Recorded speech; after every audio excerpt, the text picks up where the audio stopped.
This return of Rettinger's Riffs is sponsored by University of Phoenix. I'm actually going back to school to try and learn how to make my company, my family, and just general internet usage experience safer. University of Phoenix waived all fees for the course I'm taking, and if you want to learn more, be sure to stay tuned to the end of the video. There's not much allegiance when it comes to cell carriers. Carriers are offering crazy promotions. It seems like we're only a few months away from T-Mobile offering to pay your mortgage if you switch. There's a lot of temptation to find a better deal and find better service.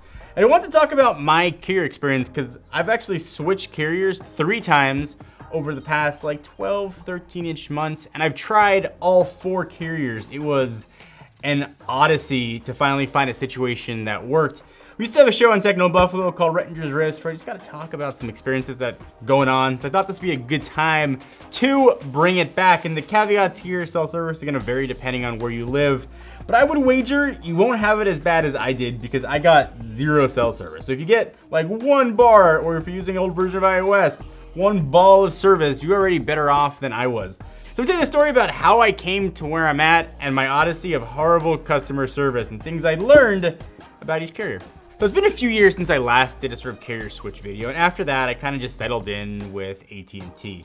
It wasn't great, it wasn't bad, it was constantly good, which is pretty much the best you can ask when it comes to cell carriers. But then my wife and I and my kids, we moved to a new house, and it was a new construction area where there's a former Marine base there, so we didn't get very good cell service. So I checked AT&T when we moved, and I got maybe 1 bar of service, then it would drop to none. I just tried to use Wi-Fi calling. I thought that would be enough. And my Wi-Fi calling experience was really inconsistent. It was dropping calls, there was echoes on both ends. If I left the house and walked outside or drove away while still on a call, it would drop. It just didn't give a reliable cell experience, especially on my cell phone. It's my primary phone. So being a Techno Buffalo, I had the privilege of being able to test all cell carriers.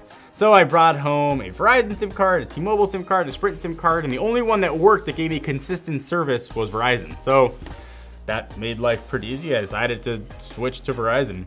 And for the better part of 4 months, it worked. I didn't get the best service. Sometimes it dropped calls, but it was fine. I was able to use my phone, which is what mattered.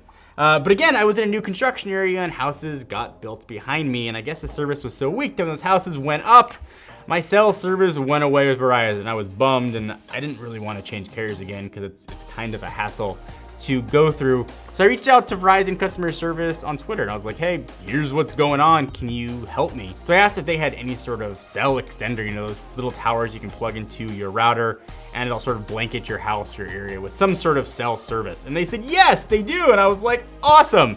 Please send me one. They're like, no problem. That'll be $250, and it's going to be 3G. Not only did I not want 3G in 2018, it seemed ridiculous to have to pay for it to fix a carrier spotty issue, especially when you went to my address on their map and it looked like service was perfect. So I reached out to T-Mobile and I was like, here's my problem, can you solve it? And they're like, yes, actually, we have a 4G LTE cell tower you plug into your router. It will blanket your house in LTE, which sounded awesome. I said, how much is it? They're like, it's free, just a $25 deposit. It's like, great. I brought one home, I picked it up from the store, I tested it, and suddenly I went from no service to full LTE, and it was awesome. So it made my decision pretty simple. So now after I've switched, I did see that Verizon is offering, they've updated finally, their 3G tower to be an LTE tower, but you still have to pay for it, which is a bummer. And I give T-Mobile credit. I looked up the model of this tower. It's about $500 and they're just giving these things out. I wanted just to share my story with you guys because I know I'm not alone trying to find a good cell carrier. And I will say, it's been nice, but I don't have much loyalty. If suddenly Verizon offered something better or Sprint or AT&T offered something awesome, I would jump in a heartbeat. I just want to make good calls in my house and I want to get the best deal, probably like you guys. So switching carriers was an arduous, kind of tedious task, but it did help me find a solution. And I try to find solutions for a lot of things in my life. And one solution I've been trying to find is a big gap in my knowledge when it comes to protecting my website, protecting the users, and being able to make sure the site can stay up. So I'm talking about cybersecurity. So I decided to go back to school. I don't know much about cybersecurity, which is almost embarrassing to admit from somebody who runs a website. When we've had issues in the past when our site got hacked, I had to rely on our developer to fix the problem. I didn't speak that language. So I really wanted to try and sort of speak, at least educate myself. So I am now 20% through a 5-week course from University of Phoenix. It was my first time taking an online course, so that was kind of an interesting transition to see how that worked. Their portal is really good, and I think the best part is certainly the quality of the course is really helpful, but also I can do it on my own time. I obviously work, I got kids at home. I'm not overflowing with time where I could go to class and be there at a set time. So I got the flexibility to take it sort of as I need to and take it in chunks whenever I have some time, or more recently about with insomnia, I can spend the hours of 3 to 5 a.m. Working on the course, and it's helped me directly. So now when I have my weekly meeting with our developer, I can talk to him. I can say, what are you doing to mitigate this issue? And he can respond. If this sounds interesting to you and maybe you want to prepare yourself for another job, or you want to better yourself, or maybe you're considering running a business and just want to make sure your stuff's going to be secure, I'll link to the course that I'm taking down below in case you guys want to learn some more.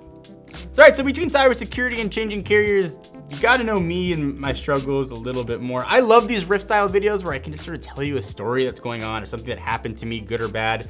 Hope you guys like this too. I hope you enjoy the idea of bringing it back. Give the video a thumbs up. All that other stuff, please, that YouTube tells us to do, because they're not notifying you of subscriptions anymore. So subscribe and hit the bell, and of course, come back for a ton more video content. We got some really cool stuff coming up. Until next time, I am John Rettinger from Techno Buffalo, and I'm happy I can make a phone call from my house. So are my parents.